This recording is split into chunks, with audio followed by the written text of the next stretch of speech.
Let me add my New Year greetings to all of you. It's great to see so many of you, and hope that your holidays were just full of joy and blessings. And appreciate you being here today. I want to thank Chris Justice, our host.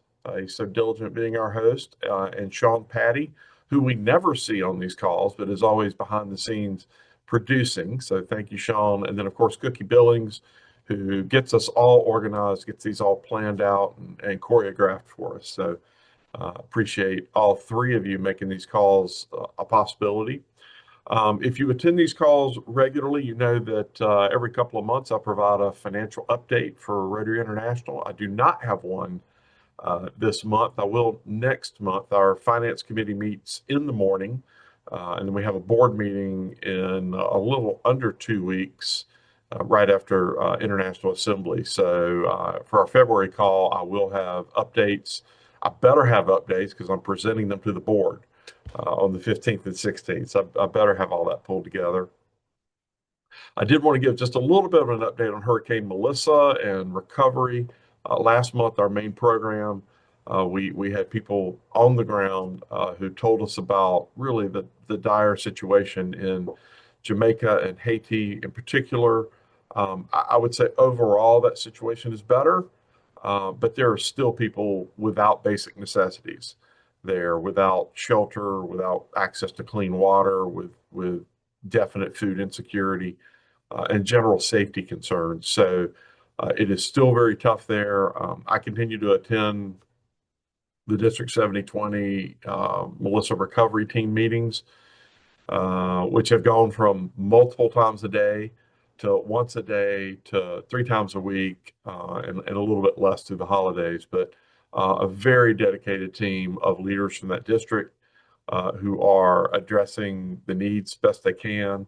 I think you all will hopefully remember, already be aware that the Disaster Network of Assistance Rotary Action Group, commonly known as DNA RAG, they have a fund.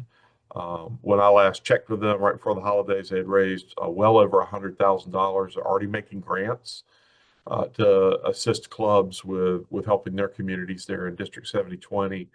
And then something very unusual, we established a disaster of magnitude fund within the Rotary Foundation. That only occurs when a series of conditions are met, including that over 1 million people have been impacted by a disaster.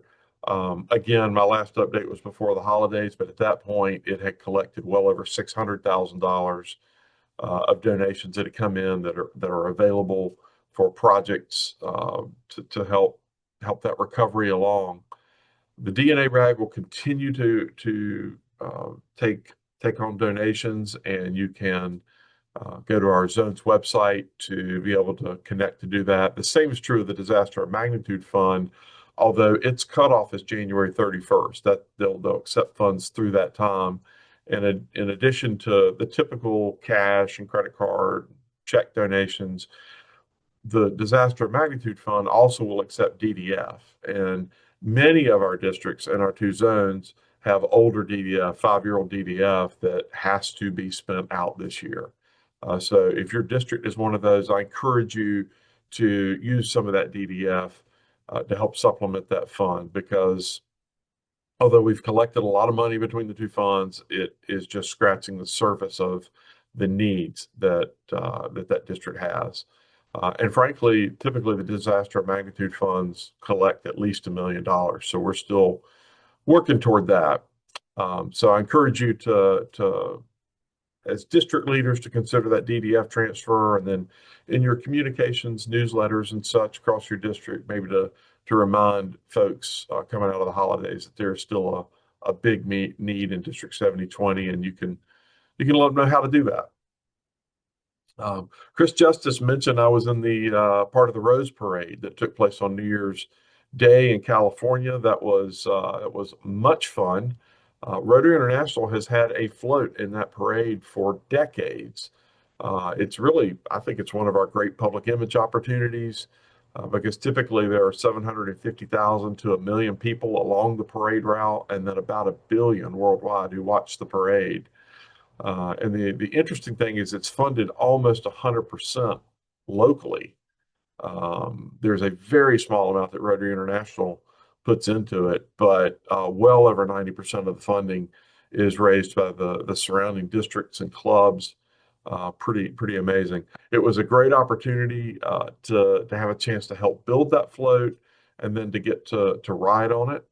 Let's see, Sean, what do I need to do for slides? Here we go.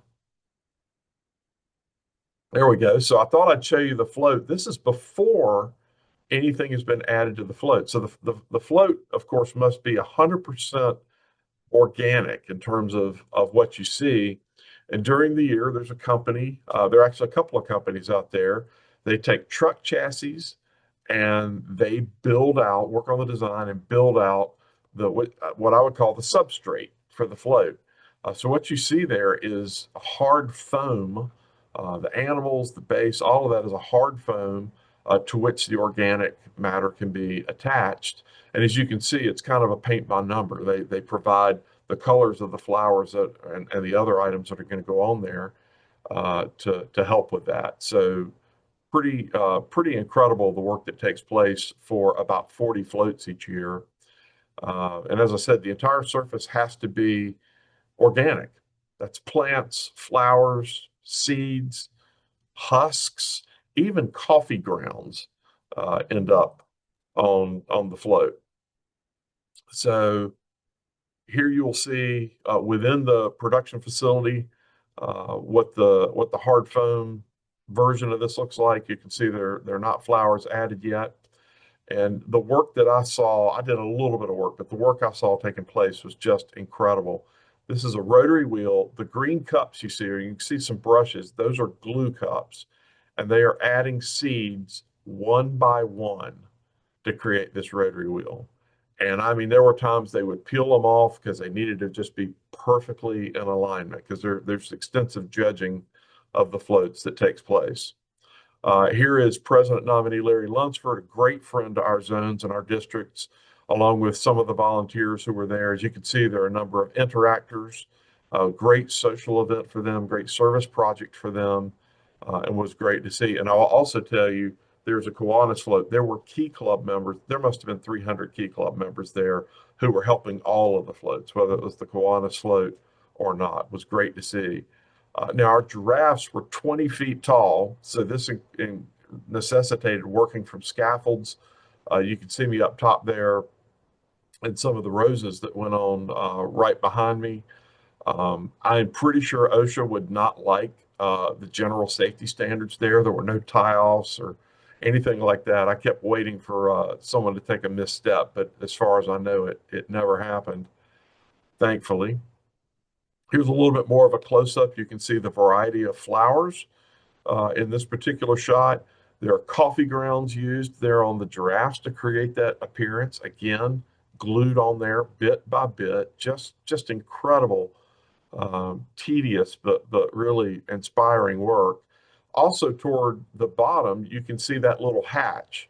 So there is a driver at the back of this 40-foot chassis who drives the float but cannot see anything. This hatch is for the spotter who goes inside of there and basically tells the driver left, right, stop, go, all that type of thing, and looks out of just a very small kind of porthole that you can see at the bottom right in the middle of those orange and yellow roses.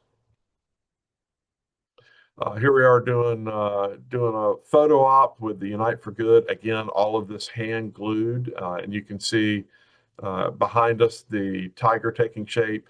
Even the eyes of the tiger were used using split olives to create a look that really created a glassy-eyed tiger. Just incredible the work.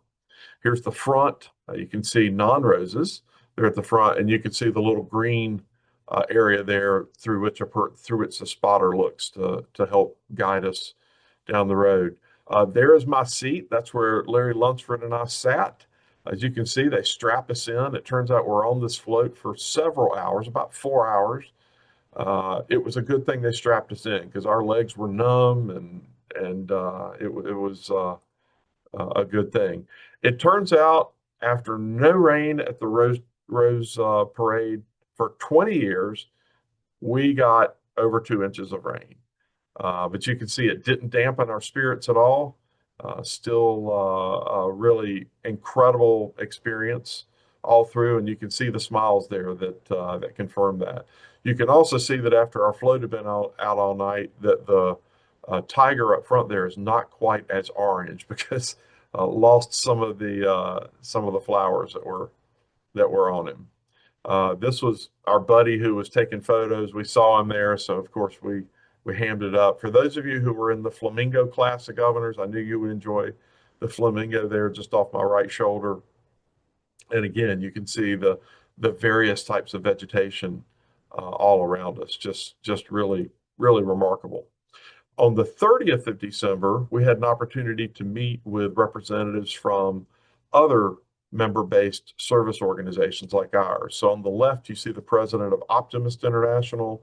Beside him, the Kiwanis International president. And then to Larry's left, you see the president of Lions. So it was great for the four of them to be able to get together. They met that morning. It was interesting. It was a breakfast. We saw each of the organizations sat by organization.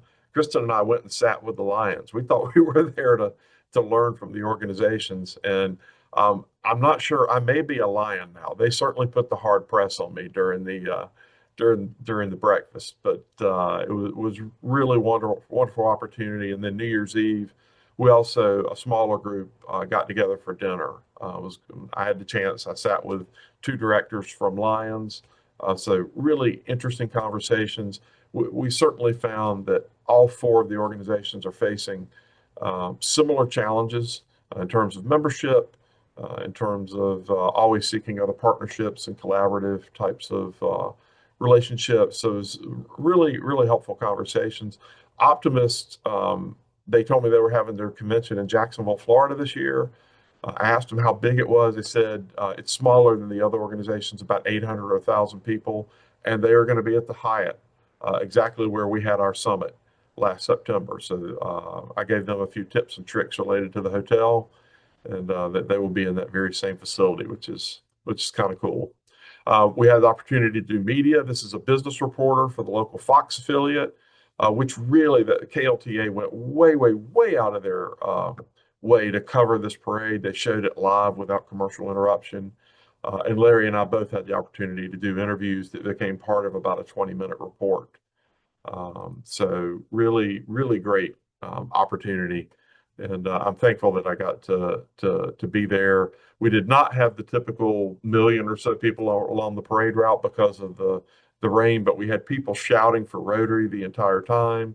Kids who just loved the tiger that was up front, absolutely loved that. So I'll just mention that there'll be a board meeting right after International Assembly that I will be attending, and also Director-elect Marshall Butler will be there. He will observe the next three board meetings as part of his ramp up to take the seat that I'm in right now. So very much looking forward to having Marshall at International Assembly, as well as our governors-elect and partners, of course. And we'll have a report on the results of the trustee meeting and the board of directors meeting next month at our February ZoomFormation call. So it is right on time for me to introduce our next presenter. He's my friend, past District Governor John Padgett from District 7600. He is the chair of our 2026 Zone Summit, and he is here to tell us more about it. So John, take it away, my friend. Thank you, Patrick. That picture actually was done with roses. Makes me look 20 years younger. And I learned something about you, Director Patrick. The fact that you sit with lions, I didn't know it was a dangerous job. But there you are, you strapped into a float, sitting next to lions. You, uh, Marshall, you got a lot to sort of live up to here. Uh, my name is John Padgett. I do have the privilege, and it is a privilege, to be the chair of the Summit 2026. If any of you have ever worked with Rotary International Director-elect Marshall, you understand it is like strapping on to a creative muse, or going to the Kentucky Derby and seeing all the horses lined up and just biting at the bits, waiting to get out onto the track because Marshall has been filled with excitement and whimsy since day one. And I'm going to share a little bit about that journey with you, uh, because I think this is going to be sort of a different approach to how a summit is created and executed in a variety of ways. First, the story arc is you got to find a place. And, sometimes it doesn't make sense. You go to a lot of places, we're limited by the room costs, we're limited by what they're trying to charge us for meals or the additional charges that come with any event location. But we made our journeys. We started in the South.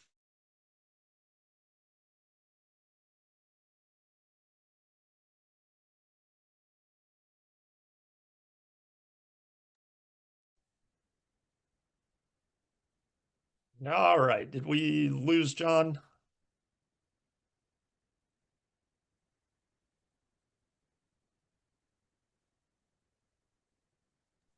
All right.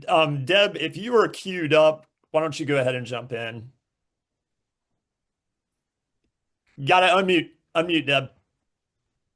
I think John is back. Oh, he's back? Okay, cool. It says the internet connection is unstable. I don't know if that's my end or wherever. Can you hear me now? We can hear you.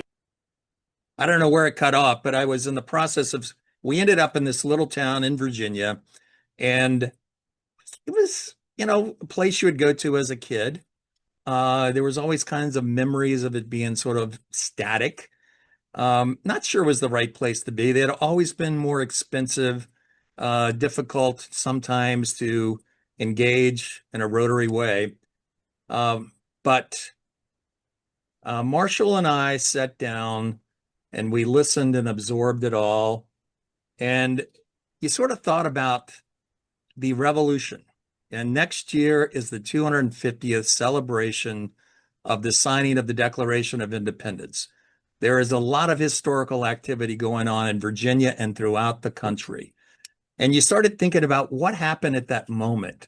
This group met, they didn't have a strategic plan, they didn't have a budget, they didn't even know if it was going to be successful. But we started talking about parallels between that moment and Rotary. And we left that evening, and Marshall, in his usual way, had an epiphany, a moment where he read a quote that Paul Harris had shared. We think the beginning of it was in 1930. If you look at the history, it's difficult to really track it to a particular meeting or a particular newsletter. But Paul Harris was trying to explain to Rotary, we love the things that make us Rotarians. We don't really want to change them dramatically, but there are times in our existence where we need to be revolutionary. The exact quote was, for if Rotary is to realize its proper destiny, it must be evolutionary at times, at all times, revolutionary on occasion. Marshall took that and said, this is the place, because again, the price points were right. We got food and beverage points, and I'll revisit that in a second when I talk about why this makes sense in your Rotary chapter of 2026. But there was a buzz, a little excitement. If you were in Jacksonville, you saw the reveal. Susan Corder got her cannons, confetti cannons. We got it by the hotel administration without any problem. But there was a sense of whimsy and fun and energy, and we wanted to make sure that we all had a chance to sort of embrace that as we got ready for 2026. And so we selected Williamsburg, Virginia as the location, and we started thinking about, what does every revolution need? We need a spark. We need something that's going to be that would be transformative, an idea that transformed generosity, and the global impact was the Rotary Foundation. And if you saw the reveal video, you saw Art McQueen play his iconic role of Paul Harris. Well, we thought we're going to do a little shifting because we're going to celebrate all parts of the revolutionary impact of Rotary. And we said, let's talk about the foundation. Let's talk about the impact. And with that, cue the video, if you wouldn't mind, Sean.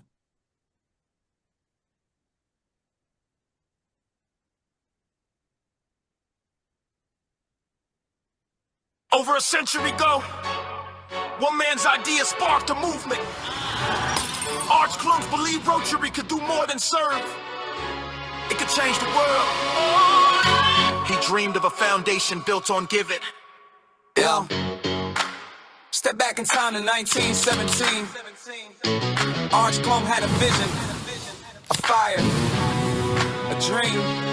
Listen up. This is the story of how one small gift became a force that sparked a global shift. Listen.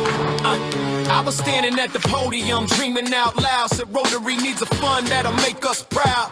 $26.50 in the pot might not sound like much, but it's what we got. Fast forward through the years, watch it multiply. Dreams turn to projects that touch the sky. From local goodwill to a worldwide stage, the Rotary Foundation still writing that page. From 2650, we started the flame. Rotary Foundation, remember the name. Every dollar given is still for the fight. To make peace, bring hope, and shine that light. From 2650, we started the flame. Rotary Foundation, remember the name. Every dollar given is still for the fight. To make peace, bring hope, and shine that light. We took on disease, said polio's done. Mobilized millions to the cases hit none. Vaccines in the hands, kids safe on the street. We won't stop dropping till the job's complete. Clean water flowing, education grows. Mothers and children, relief when it shows. Peace, fellow study, changing the game. Across every nation, they carry the name. It ain't just money, it's vision and trust. It's Rotarians everywhere saying service above us. Every Rotarian, every year, that's the key. Together we can build the world we wanna see. Now it's billions invested, projects worldwide. 7 focus areas changing lives with pride. From environment to peace, economies too. The Rotary Foundation is the engine that makes dreams come true. I'm Arch Clone, speaking straight from the past. Planted a seed that forever will last. So when you write that check or you give online, know you part of a legacy divine. From 2650, we started the flame. Rotary Foundation, remember the name. Every dollar given is fuel for the fight. To make peace, bring hope, and shine that light. All 20 subsidies to the future we see. The foundation's work is our legacy. So keep giving, keep serving, keep changing the plan. Rotary Foundation, together we can. From Arch Clone's vision, the story's been told. We're doing good in the world, and the future is gold.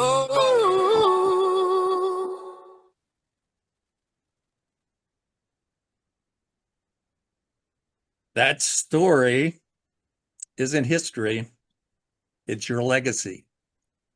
And it is the legacy and the impact that our program committee, I see Debbie Corbett, who'll be speaking in a moment, who's chairing that effort.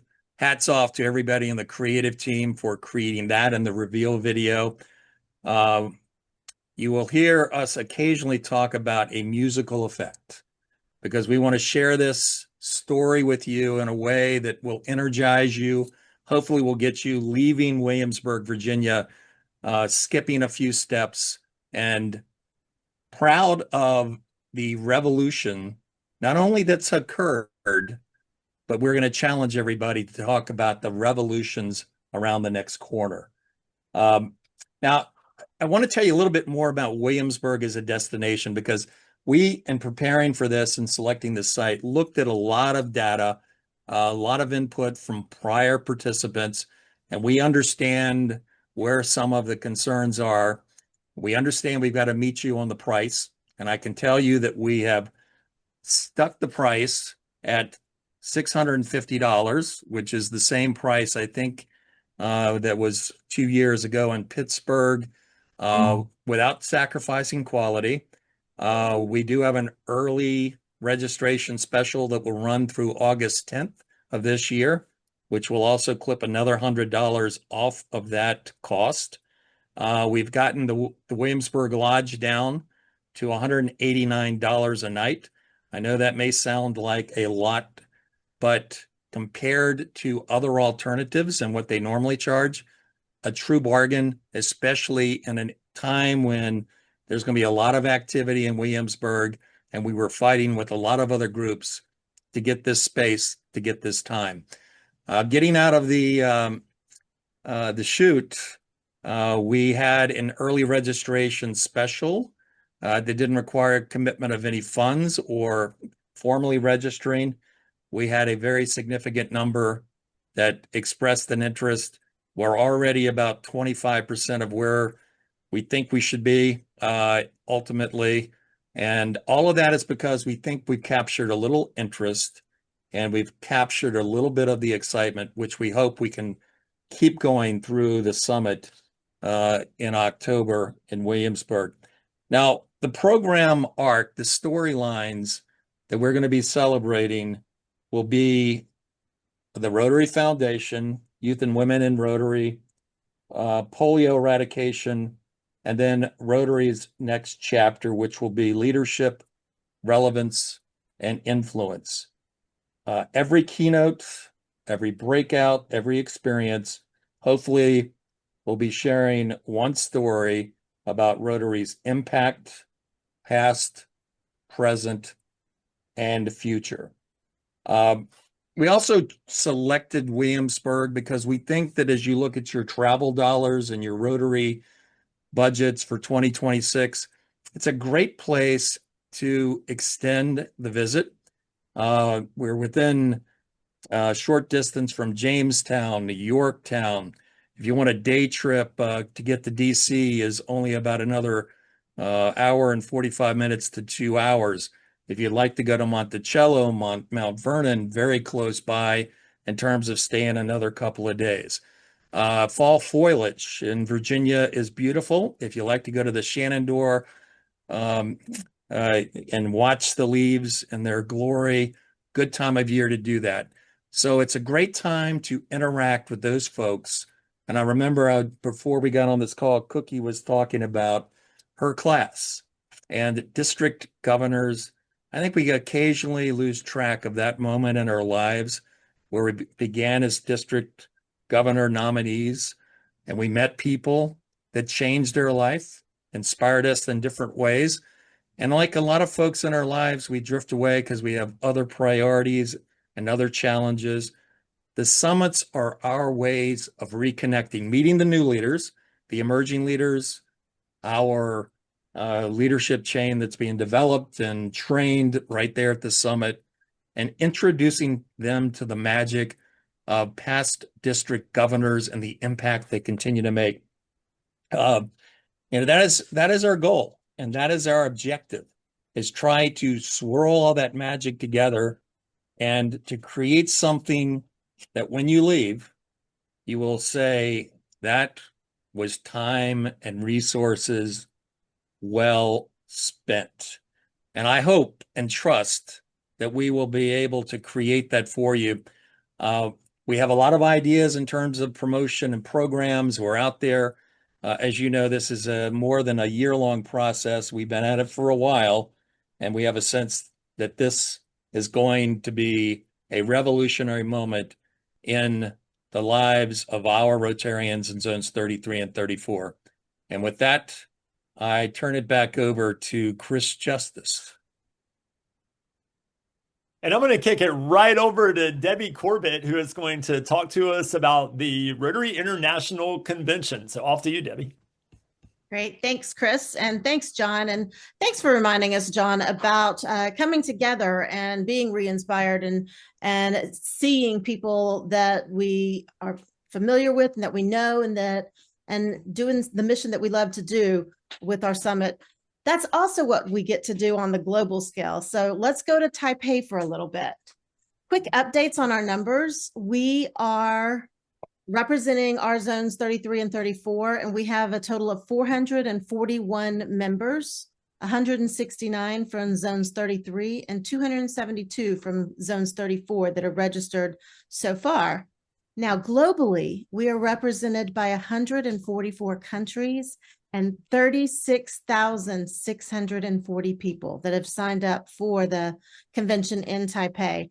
It's a little bit more than 700 to 1,000 for that other conference in Jacksonville, but we're not comparing or anything. So updates. The gathering, which is our annual event for our zones to get together at the convention, will take place on Sunday evening from 5 to 8 p.m. It's in a location that is very near the Taipex, where if you go to the second opening session, it'll be right next door, easy access to get over to the gathering event. That registration is not up yet, but we will keep you informed. You will be the first to know as soon as that's available to register for the event. So as we move into 2026 and the back half of our Rotary year, I want to be intentional, and I want to take this time to talk to each of you about our actions and our asks. So if Rotary is about connection and relationships and service, then let's get personal with this. Today, we're going to reflect on your personal convention experience, and I want to challenge each of you to invite someone.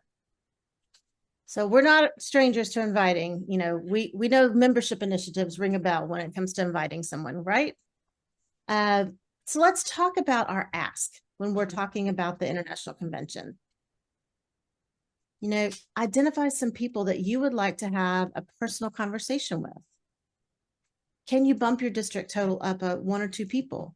Can you get someone excited about what Rotary looks like globally and what they can learn and the experience? This isn't about a trip pitch. It's about inviting more people into that global experience in our global family of Rotary. So people don't attend the Rotary Convention because of a brochure. They go because someone has helped them see themselves there. Think back to your first convention and give me a thumbs up if you have attended a convention. Should see lots of thumbs there.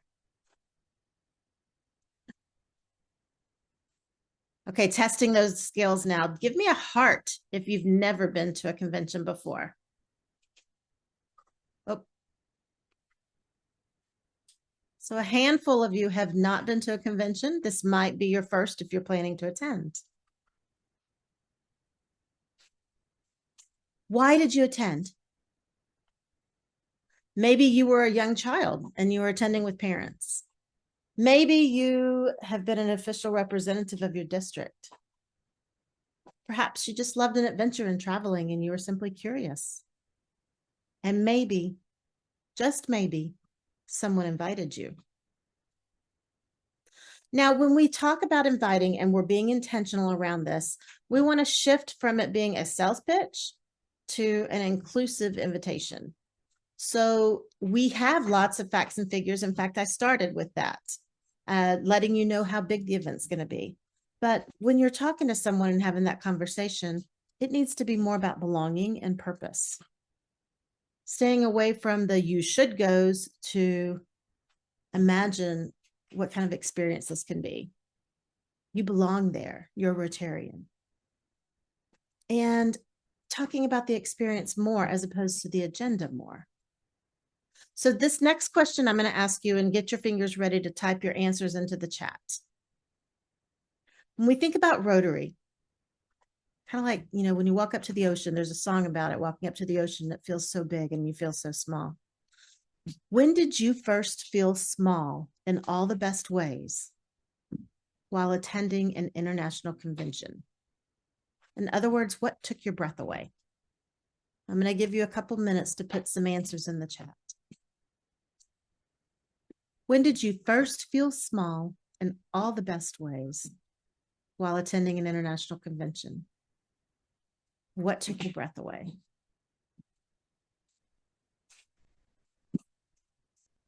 I'm seeing the flag ceremony, the opening ceremony, flag ceremony on white horses in Brisbane, president's lunch, first general session, a massive number of people.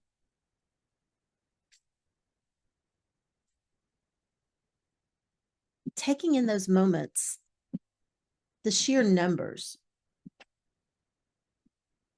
it does take your breath away.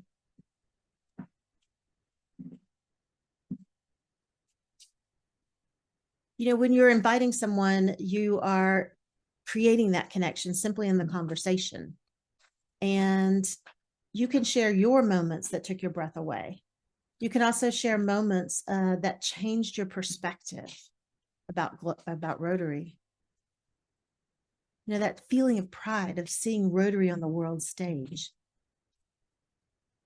Sharing how you felt as we shift our mindset from a sales pitch to more of an experience. The House of Friendship, I see that as the last entry that was just put in there. I know for myself, seeing the House of Friendship was overwhelming, and it definitely took more than a day to go through it and to visit people and to talk with people and learn about what's going on and the projects and all the swag that you can bring back with you. Take an extra suitcase or at least leave some space for that. So when you're having that conversation, you will get hesitations. It's too far. I won't know anyone. Well, why should I go? I'm not a district leader. It feels overwhelming.